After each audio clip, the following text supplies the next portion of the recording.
Parli il villaggio centro Corse e dell'interior in generale. Oggi siamo in una situazione in cui le cose devono essere fatte, perché la nostra regione è una regione che è stata pendente tempo e tempo lasciata per conto e noi speriamo che con tutti questi avvenimenti potremo rimettere in stato le nostre strade e aiutare i nostri maires che per noi sono più presenti le leggi di prossimità. Donc une motion qui résume bien sûr l'état d'esprit qui est le nôtre face à ces sinistres successifs. Dans la motion, nous avons demandé deux aides. Une aide aux communes, qui étaient donc des communes de moins de 500 habitants, parce qu'elles ont déjà des difficultés au niveau de leur trésorerie et avec sans cesse une réduction des dotations de l'État. Et nous avons demandé aussi la remise en état du réseau routier, qu'il s'agisse du canton de Gaulle-Rosaille, du Beauce, d'Alto di Casacone, de Loretz, enfin tous les cantons qui ont été sinistrés. Avec un premier diagnostic des travaux qui sont à la charge des communes. Bien évidemment, nous faisons le même travail pour le département. Premier temps, le premier jet à un peu plus de 6 millions d'euros, c'était une première estimation concernant les intempéries du mois de novembre, on va dire pluie.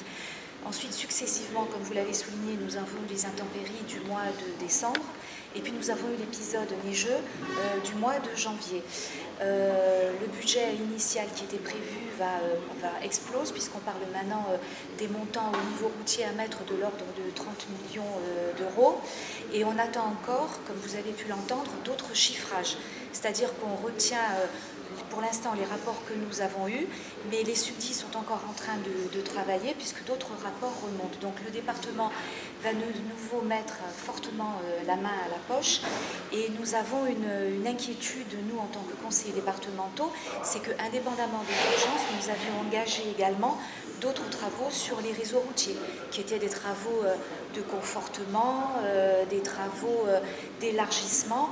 Donc notre souhait est bien entendu que l'on valide et que l'on pallie à tous ces travaux d'intempéries, mais que pour autant nous n'oublions pas tous les travaux que nous avions votés par avant. Je rappelle que notre premier engagement est celui de dégager les réseaux routiers départementaux. Quand on est dans le domaine des routes, il y a ce qu'on constate d'abord de visu, ensuite il y a les rapports que l'on demande aux géotechniciens et autres, aux subdivisions elles-mêmes, et on se rend compte qu'il y a des dégâts qui au départ ne paraissent pas si importants et puis qui ont affecté peut-être des PK beaucoup plus élargis ou autres. Donc on est en attente d'autres rapports, mais on sait déjà que c'est colossal, en souhaitant bien entendu qu'on n'ait pas d'autres intempéries à la clé. Notre souci, c'est d'être très réactif, d'être très vigilant, puisqu'il faut qu'on fasse très très vite. C'est ce qui relie nos villages, ce qui relie nos populations. La demande de tous les conseillers départementaux pour cette